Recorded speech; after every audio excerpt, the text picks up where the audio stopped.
기독교에 대한 여러 의심이나 불만이 있다 그러면 헤아릴 수 없이 많을 것이겠지만 그 중에 또 하나가 기적이 아닌가 이런 생각이 듭니다.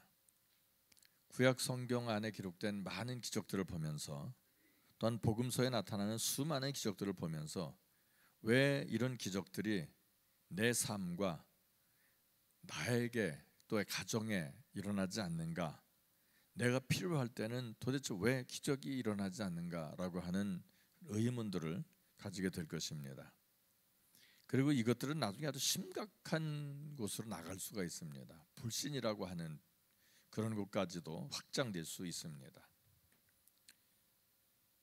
주님은 편견이 있으시다, 편애를 하신다, 이런 어처구니 없는 생각을 가지면서 하나님께 불만을 품게 되는 것입니다.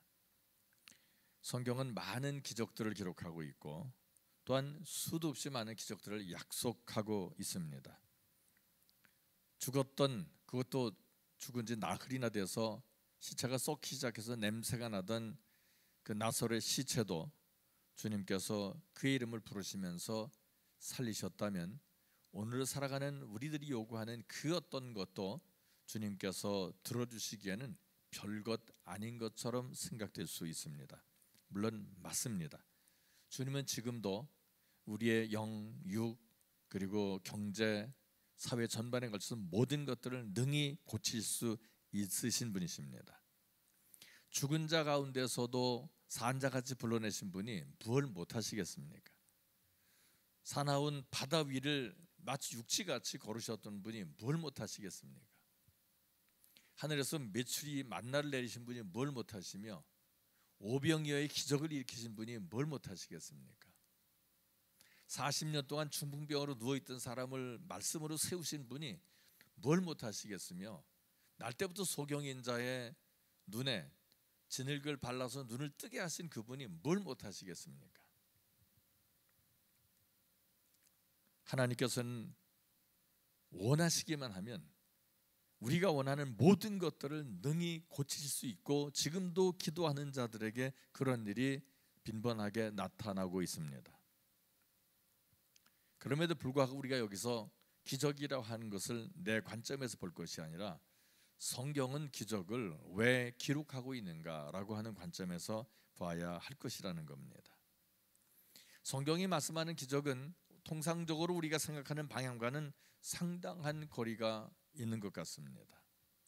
나사로 사건에서 보면 나사로를 죽은 지 나흘이나 돼서 썩어 냄새가 났지만 살려내셨습니다.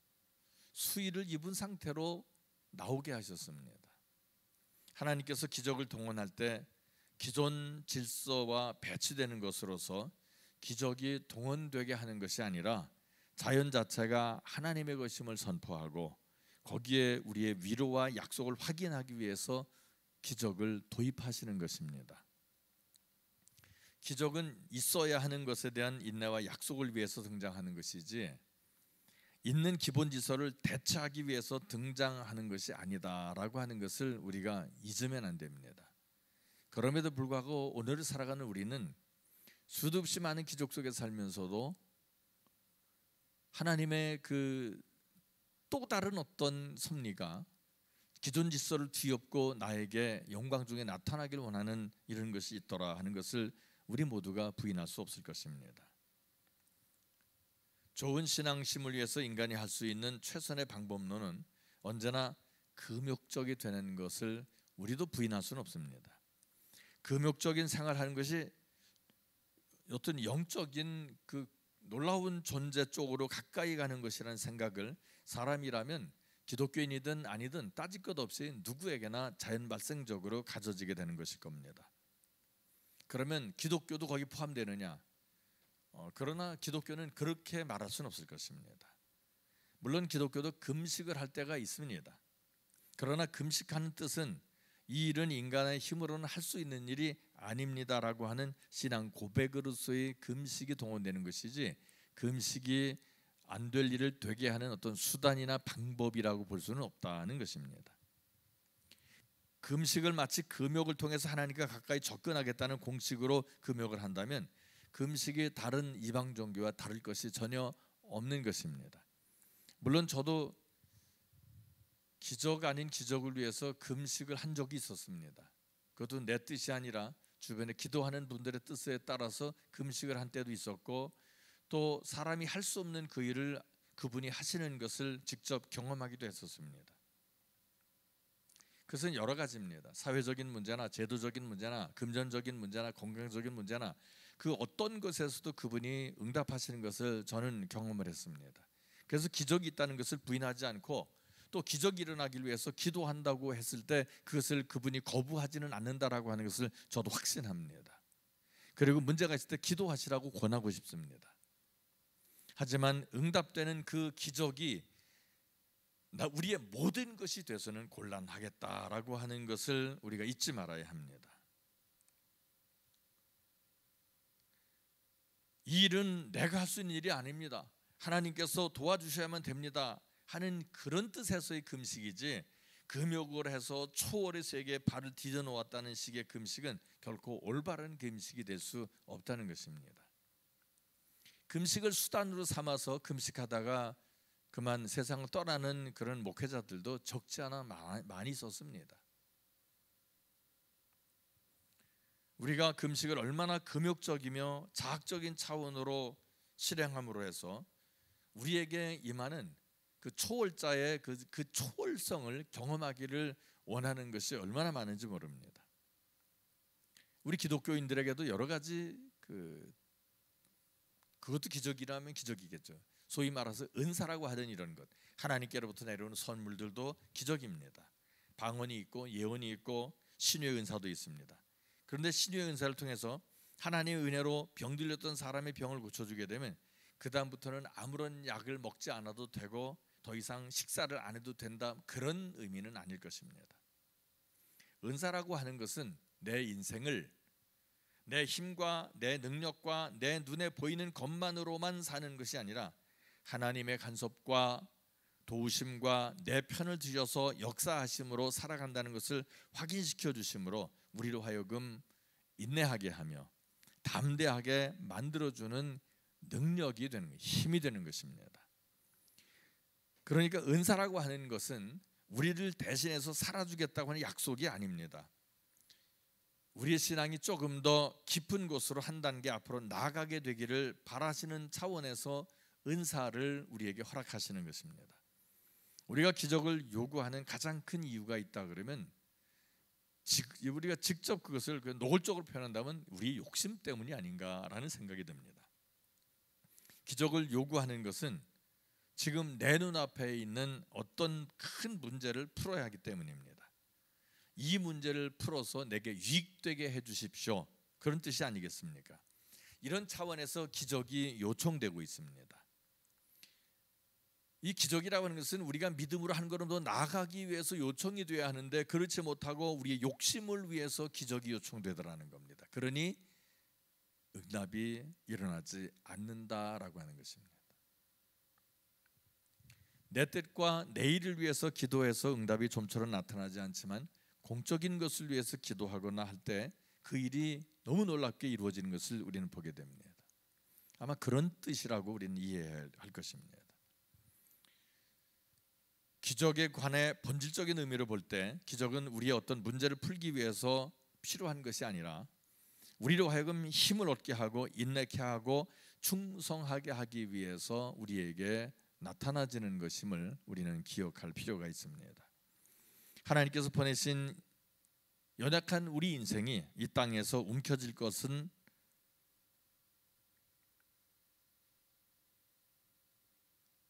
이 땅에 있는 것들이 아니라 사실은 영적인 것이 되어야 합니다. 그런데 우리는 이 땅에 있는 것들을 움켜쥐려고 합니다. 우리가 이 땅에서 빼앗길 것들이 물론 우리가 움켜쥐려고 하는 것들입니다. 돈, 건강, 명예, 이런 것들입니다.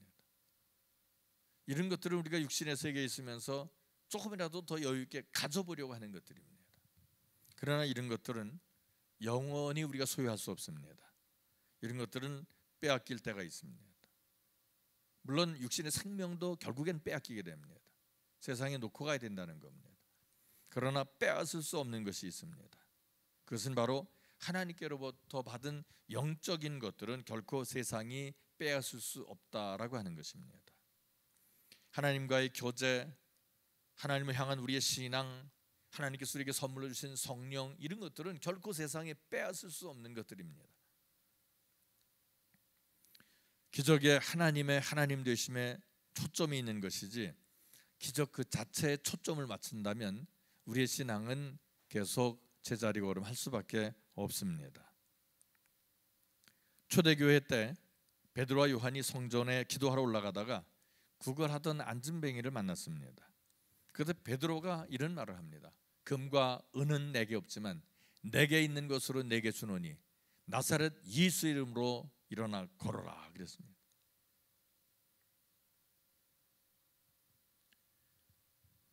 베드로에게 옷이 없었던 것 아닙니다. 먹을 양식이 없는 것도 아니었을 것입니다. 그러나 그것을 그가 소유했다고 말하지 않습니다. 그는 예수를 소유했다고 말합니다. 기적이 일어났습니다. 나사렛 예수의 이름으로 말입니다. 이 기적을 통해서 나사렛 예수라는 존재가 어떤 분이시기에 그분의 이름으로 명령을 했는데 이 기적이 나타나는가라고 하는 것으로 초점이 모여지게 되는 것입니다. 이럴 때 요구되는 게 기적입니다.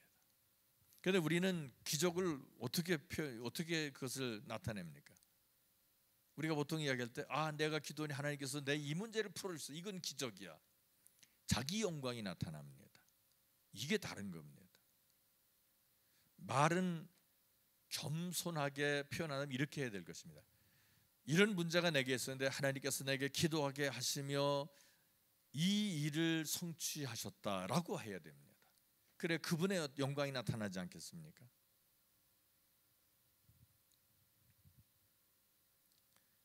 우리에게 기적이 요청될 때 너무나도 많은 일들 속에 나사렛 예수 그리스도와는 상관이 없는 경우가 다반사다 하는 것이 우리에게 있는 슬픔일 것입니다. 우리나라 고래로부터 내려오는 전통적인 신앙을 보면 하늘에, 땅에, 나무에, 강에, 바다에 그 어느 곳이든지 신들이 있다라고 믿었던 것 같습니다. 그래서 어디든지 정성을 들이기만 하면 어떤 신이 됐든지 그 정성에 걸려서 내 소원이 들어진다라고 하는 것입니다. 그래서 그런 뜻에서 나온 게 뭐냐면 지성이면 감천이다라고 하는 말입니다. 그 말이 신앙적인 것 같지만 비신앙적입니다. 오로지 내 목적과만 연결됐을 때 나오는 말입니다. 내가 얻고 싶은 목적을 이루어주는 존재라면 그 존재가 누구라도 좋다고 하는 것입니다. 오늘날 보면은 우리에게 유익을 대변하는 그 아주 대단한 것이죠. 거짓, 이런 것들입니다. 사회 전반에 나타나는 게 그겁니다. 거짓을 하거나 하면은 아주 놀라운 일들이 벌어지죠. 기적처럼 말입니다. 기적을 위한 정성이 그리고 믿음이 어디로 연결돼야 하는가 함이 바로 성경이 우리에게 드러내고자 하는 것입니다. 누가복음 9장 57절 이하에도 보면 길 가실 때 혹이 여짜오되 어디로 가시든지 저는 좋으리이다. 예수께서 가라사대 여우도 굴이 있고 공중에 새도 집이 있으되 인자는 머리둘 곳이 없도다 하시고 또 다른 사람에게 나를 쫓으라 하시니 그가 가로되 나로 먼저 가서 내 부친을 장사하게 허락하옵소서. 가라사대 죽은 자들로 자기의 죽은 자들을 장사하게 하고 너는 가서 하나님의 나라를 전파하라 하시고 또 다른 사람이 가로되 내가 주를 쫓겠나이다마는 나로 먼저 내 가족을 작별케 허락하소서. 예수께서 이르시되 손에 쟁기를 잡고 뒤를 돌아보는 자는 하나님 나라에 합당치 아니하니라 하시니라. 기적, 그 표적의 본래 의미는 그 일을 행하는 분이 누구냐 하는 것입니다.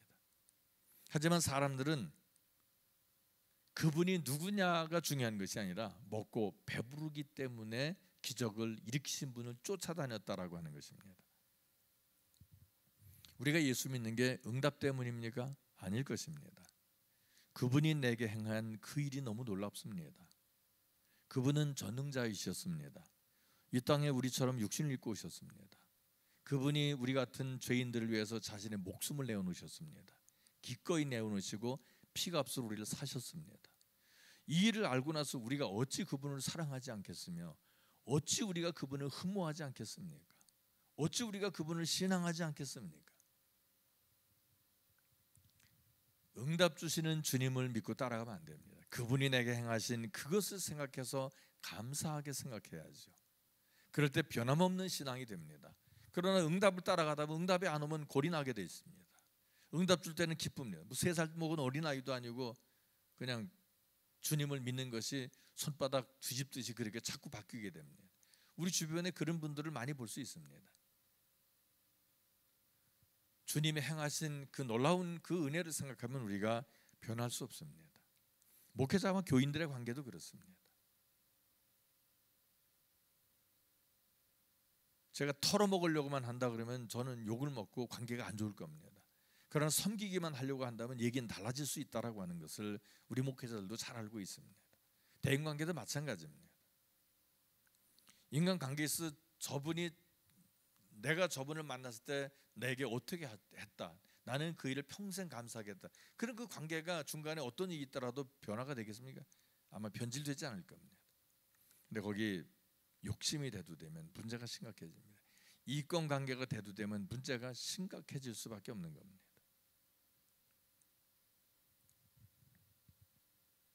예수 그리스도를 믿는 문제는 내 말이 내가 믿으면 하나님의 영광을 보리라입니다. 우리는 우리의 상상과 우리의 계획을 위해서 하나님을 요청하는 존재가 아니고 하나님의 계획과 약속을 위해서 존재하는 존재다라고 하는 것을 우리가 기억해야 합니다. 하나님께서 성경에 약속한 것들을 자연인들은 가히 상상조차 할 수 없는 것들입니다. 더구나 신자인 우리들조차도 하나님의 계획과 약속들을 다 안다고 말할 수는 없을 만큼 주님의 계획이나 우리를 향하신 은총은 너무나 놀랍고 풍성한 것들입니다. 우리들은 세상 사람들이 알고 있는 것과는 많이 다릅니다. 우리는 스스로가 영적인 존재라는 것을 알고 우리가 영적으로 하나님 앞에서 외인이었고 죽었던 자리에서 예수 그리스도로 말미암아 거듭나고 하나님의 자녀가 되었다는 것을 알고 또한 그 축복이 세상의 어느 것과도 비교할 수 없다는 것을 이미 알았습니다. 그래서 우리는 이 약속된 축복을 소유하기 위해서 하나님을 믿고 신뢰하는 것에 우리의 모든 것을 걸겠다라고 고백했던 그런 존재들입니다. 이것은 도박이 아닙니다. 이것은 우리가 그분을 향해서 가지고 있는 확신입니다. 왜 이런 확신이 우리에게 생겼습니까? 그분을 믿기 때문입니다. 하나님의 그 약속들이 얼마나 신실하신가 하는 점은 우리가 다 아직 체험해 보지 못했습니다. 극히 일부분만 우리가 경험할 뿐입니다. 근데 그 경험조차도 두려움 속에서 기도하지 못하는 분들이 있습니다. 아닙니다. 그분의 살아계심을 일단은 경험을 해야 되지 않겠습니까? 그렇게 기도하십시오. 주님이 살아계시다면, 생존하신 분이시라면 나로 알게 하시옵소서라고 기도하셔야 합니다. 그분이 생존하는지 아니면 그분이 사신 죽은 신인지 알지도 못하면서 맹목적으로 신앙생활을 한다는 것은 결코 장기전으로 우리가 승리할 수 없다라고 하는 것입니다. 하나님의 그 약속들이 신실하신가 하는 것을 우리는 체험할 필요가 있습니다. 어떤 의미에서는 우리가 마치 구름을 잡는 것 같은 노력이라고 볼 수도 있습니다.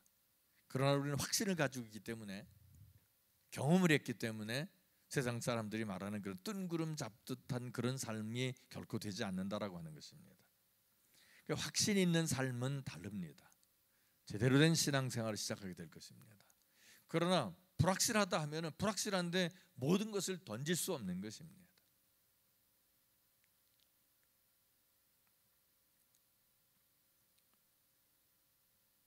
우리는 그분이 약속한 것을 믿기 때문에 확신 속에 살아가고 있습니다. 내가 손에 잡고 있는 것들을 믿는 그건 어리석은 겁니다. 약해질 수밖에 없습니다. 요즘에 제가 점점 느끼는 것은 사람마다 다 그런 건 아닐 겁니다. 어떤 때는 가만히 있다가 뭘 이렇게 빈손 들기도 쉽지가 않아요.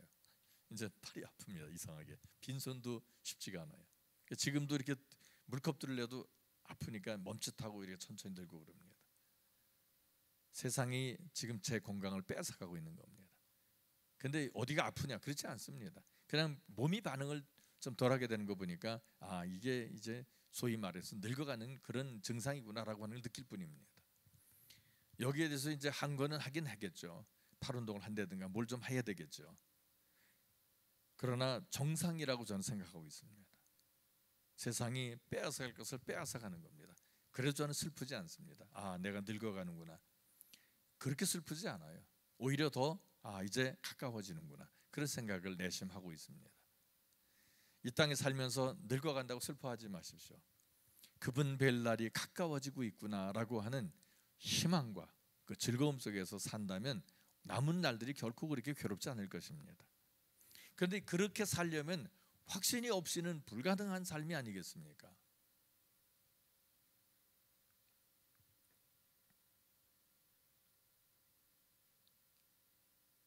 어떤 분이 저하고 가깝게 지내고 있습니다. 근데 그분이 하는 말은 빈소리가 거의 없습니다. 그냥 뭘 얘기를 하면 저는 믿습니다. 믿으니까 어떻게 그 다음에 움직이게 돼 있습니다. 또 다른 어떤 사람은 얘기를 하면 진담하고 농담의 경계가 없어요. 어디까지가 진담인지 어디까지가 이게 농담인지 구분이 안 가니까 말을 하면 그냥 지나갑니다. 그리고 후일 대화를 하다 보면 아니 목사님 그때 말씀드렸는데 왜 안 하셨어요? 아니 진담인지 농담인지 구분이 안 가는데 내가 어떻게 당신 말을 믿느냐? 어떤 데는 농담을 해요. 근데 진담으로 알고서 제가 진지하게 받아서 말하면 목사님 농담이에요. 그래요. 그래서 제가 그러죠. 당신을 누가 신뢰하겠느냐? 물론 그 사람이 재미는 있어요. 어디 가든지. 농담과 진담의 구분이 없으니까요. 재미는 있는데 문제는 뭐냐면 그 사람을 신뢰할 수 없더라는 겁니다. 우리 주님이 성경에 보니까 농담 한마디도 안 하셨어요. 그분은 진실만 말하셨습니다. 그런데 오늘날 우리는 그분의 이름을 가지고 농담을 합니다. 그게 문제가 되죠. 제가 서울서 목회할 때 그 어느 그 영성 세미나에 가가지고 식당에서 농담을 좀 했습니다. 여담을 한 거죠. 일종의 조크인데 조크를 했더니 그 쉬는 시간에 우리 교인이 그래요. 목사님 저 좀 봅시다. 그래서 불려갔습니다. 교인한테. 가니까 저 충격받았습니다. 무슨 충격받았느냐? 은혜 받으냐니까 그게 아니고요. 아니 우리 목사님 농담을 하셔요. 그래요. 그래서 전 그렇게 말하는데 제가 충격받아서 그 뒤로 제가 농담을 안 합니다. 제가 농담하는 것에 충격받았답니다.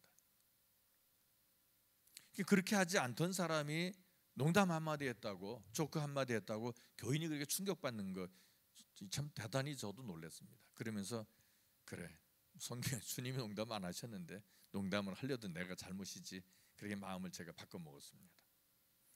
그분이 지적했다고 지금 관계가 나쁘냐? 물론 그분이 멀리 이사가서 다른 교회 다닙니다만 절대 그렇지 않아요. 그분도 아쉬울 때 저한테 전화하고 저도 그 근처 지나가면 전화하고 또 어쩌다 만나기도 하고 그렇게 합니다.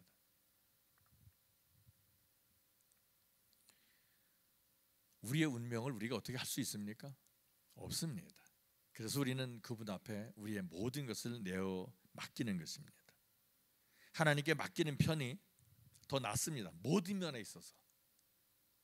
그분의 생각이 넓고 크고 그분의 손이 엄청나게 큽니다. 그분의 뜻은 위대합니다. 근데 우리는 좁은 소견 가지고 그분의 그 놀라운 것들을 자꾸 잡아놓으려고 하니까 안 되는 겁니다. 편승을 하려면 그분에게 편승을 해야죠. 시주에 편승할 게 아니라 말입니다. 이것을 성경은 우리에게 항복하는 것으로 묘사됩니다. 그런데 이 항복이 억지로 되지 않습니다. 이 자연스럽게 되지 않습니다. 성경에 보면 이스라엘 백성들과 다른 이방족들과의 싸움이 있습니다.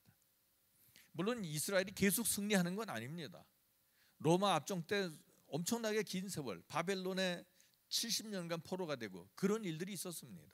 그럼에도 불구하고 이스라엘 백성들이 다른 민족을 쳐서 지배하고 다스리는 이런 것들이 또한 많이 나옵니다. 지고 이기고 이 이야기가 바로 오늘을 살아가는 우리의 이야기입니다. 그러니까 이스라엘이 져야 됩니다. 져서 항복을 해야 됩니다. 근데 항복의 그 단계가 자연스럽지가 않습니다. 꼭 얻어맞고 그리고 그 엄청난 전투력 손상으로 인해서 비굴한 이런 항복을 하게 됩니다. 이런 걸 통해서 하나님께서 우리에게 알게 하시는 뭐냐면 그렇게 너희들이 항복하지 않는 존재라는 겁니다. 이스라엘 적들이 이스라엘에게 항복하지 않고 이스라엘이 상대방들에게 손쉽게 항복하지 않았던 것처럼 우리가 하나님께 그렇게 항복하지 않는다는 거예요. 그래 뒤따르는 게 뭡니까? 무장 해제를 위한 그분의 일하심이에요. 그럼 지금 우리가 당하는 고통이나 이런 것들이 무장 해제를 위한 그분의 손길이라는 걸 우리가 기억해야 된다는 겁니다. 그래야 그 뒤에 기적도 나타나고 은혜도 나타나는 겁니다. 그런데 우리가 항복을 하지 않아요. 무장 해제를 안 해요. 끝까지 해보려고 해요. 그러다 보면 탈탈 털리게 되는 것입니다. 우리의 인생에 하나님의 기적을 바랄 때 우리의 인생을 편하게 하고자 하는 것으로 기독교나 또 그분의 전능하심을 대입하려 하지 마시기 바랍니다. 그런 것들이 부수적으로 있기는 있습니다. 없다는 것은 아닙니다. 그렇지만 하나님께서 정작 우리에게 요구하시는 것은 우리가 이 세상에 살면서 얼마나 죄를 좋아하며 죄에 물들어 있으며 그 죄의 결과가 얼마나 비참한 것인가를 보고서 그것을 깨닫게 하시기 원함이 들어있다라고 하는 것입니다. 그러면 이제부터는 죄 아래에서 떠나 하나님의 통치권 아래 들어가는 것이 훨씬 더 복되다 하는 것을 우리는 은혜 속에서 비교하게 됩니다.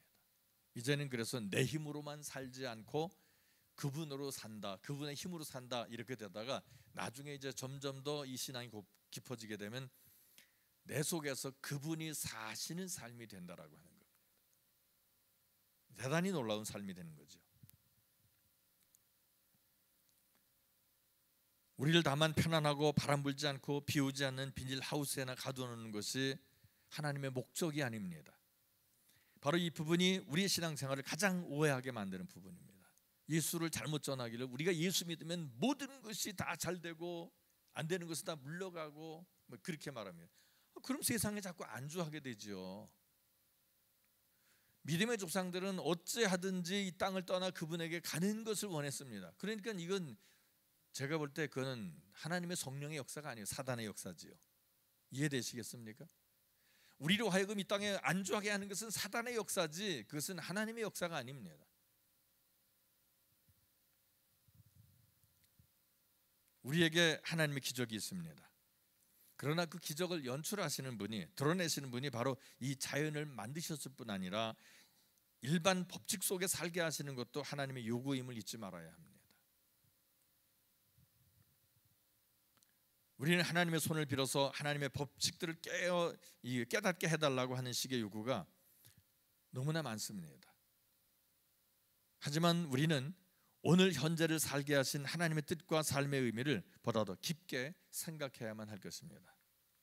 제가 아는 한 분이 한 5년 좀 더 되네요. 한 10년 전에 직장암, 대장암 판결을 받았답니다. 대장암 판정을 받고 수술을 했는데 5년이 지나도 괜찮고 지금 또 그 뒤로 5년이 지났는데 지금 이제 검사할 때가 되노라고 말씀해요. 그분의 그 연세가 70입니다.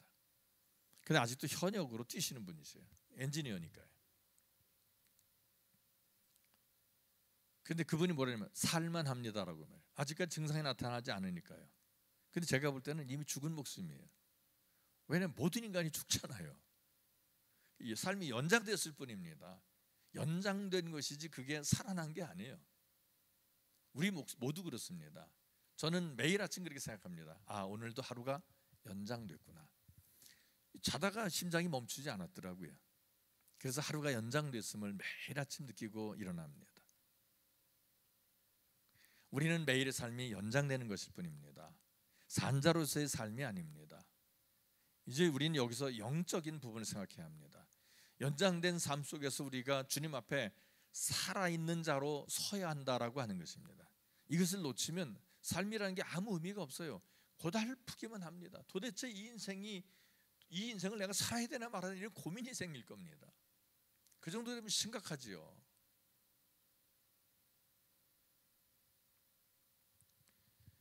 예수 믿고 나서 무엇이 달라졌는가 하는 것이 하나님께서 우리에게 요구하시는 것입니다.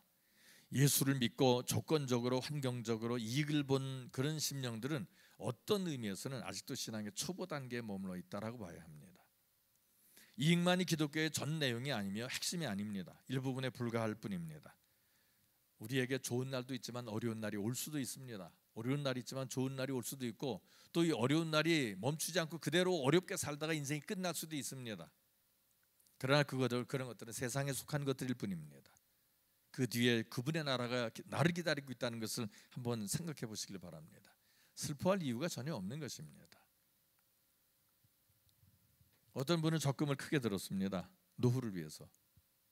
크게 들었는데 써보지도 못하고 인생이 끝나면서 이제 불평을 많이 하죠. 근데 또 다른 한 사람은 그분이 카톡에 그 글을 그렇게 제목을 써놨어요. 즐기며 살자. 써놨어요. 즐기며 살자. 보니까 그 사람은 정말 즐기며 살아요. 근데 심한 것은 가족들 다 팽개치고 혼자 즐기며 산다는 게 문제가 되겠죠. 자기는 즐기며 살아야 되겠다는 거예요. 왜냐하면 벌어도 누굴 위한 버는 거냐는 거예요. 자식들도 다 그렇게 살 수 있지 않습니까? 라는 거예요. 맞는 얘기지요. 그러나 진정한 즐김이 뭐겠습니까? 영적인 것에서도 아무 의미가 없는 거예요.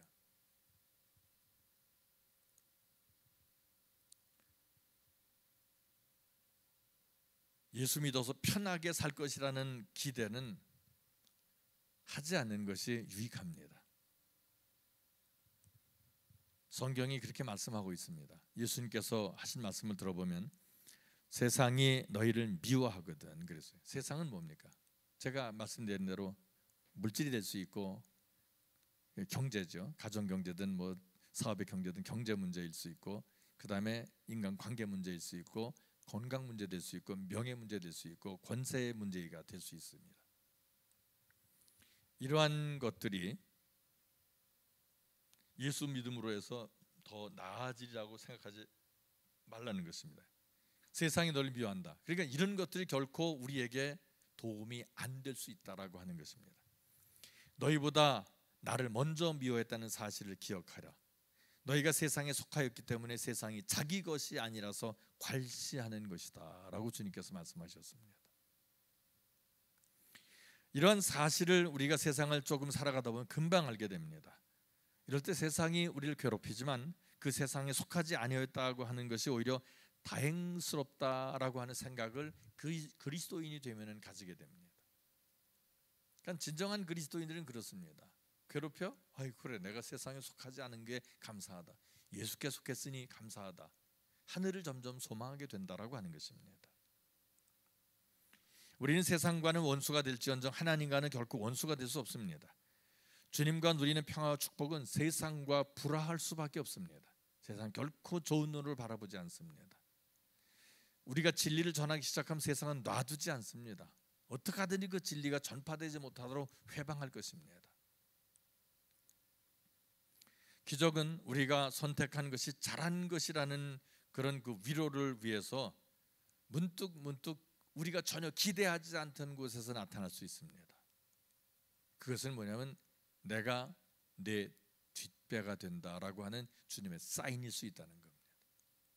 그러니까 그것만을 기대하지 말라는 겁니다. 그러나 우리가 충분히 그분의 살아계심을 경험할 수 있도록 우리가 그분 편에 서 있기만 하면 그분이 자신을 드러내신다라고 하는 것입니다. 그런 측면으로서 기적, 이것은 사인입니다. 표적이지요. 그리고 그 표적들은 그분이 누구다라고 하는 것, 이것을 알게 하는 겁니다. 예수 믿는다는 사실에 내 마음 깊은 곳에 세상이 알지 못하는 평화가 있는가 하는 부분을 우리는 매일매일 분분초초 확인할 필요가 있습니다. 이런 것이 없다면 아직은 미숙한 그리스도인일 겁니다. 결론을 말씀드립니다. 예수 믿는다는 것이 그렇게 생각보다 쉽지 않습니다. 그럼에도 불구하고 많은 신자들이 성경이 제시한 바와 같이 자신의 목숨을 빼앗기는 한이 있더라도 기독교의 진리됨과 영원한 생명을 지켜왔습니다. 물론 현재가 목숨을 요구하는 그런 위기의 상황은 아닙니다. 그러나 오히려 평화로운 시기가 육체적인 핍박이 있는 때보다 신앙 지키기가 더 어렵다고 하는 것, 우리는 역사를 통해서 잘 알고 있습니다. 왜냐하면 모든 것이 풍요로울 때는 대강 살기 때문입니다. 많은 그리스도인들이 요즘을 호기로 여기고 있죠. 그 신종플루인가 그 코로나 19인가 하는 것 때문에 교회는 안 나와요. 그런데 놀러들은 갑니다. 어느 목사는 이제 지방에 갔다가 거기 가 있는 교인을 만나기도 했다는 그런 이야기도 있을 정도입니다. 그곳에 가면 사람이 없나요? 아닙니다. 있습니다. 교회 우리 모이는 숫자 이건 유도 아닙니다. 식당에 한번 가보십시오. 엄청납니다. 펜션 같은 거 구할 수도 없습니다. 빈집이 없을 정도예요. 가격이 떨어지질 않아요. 그런 핑계가 돼서는 안 됩니다. 신앙을 우리는 다잡아야 합니다. 오늘 저녁에 심장이 멈출지 누가 합니까? 그럼 그분 앞에 가서 후회를 하나요? 그럴 수는 없을 겁니다. 기회가 있을 때 여유가 있기 때문에 신앙생활이 게으르다 하면 그 여유는 우리에게 존재할 이유가 없을 것입니다. 여유가 있음에도 시간적인 여유나 물질적인 여유가 있음에도 불구하고 그분을 위한 충성이 대단하다면 그런 여러 가지 면에서의 여유는 더 있어도 상관이 없겠지요. 무슨 뜻인지 이해하실 겁니다. 많은 신자들이 이런 함정에 빠져들어가고 있습니다.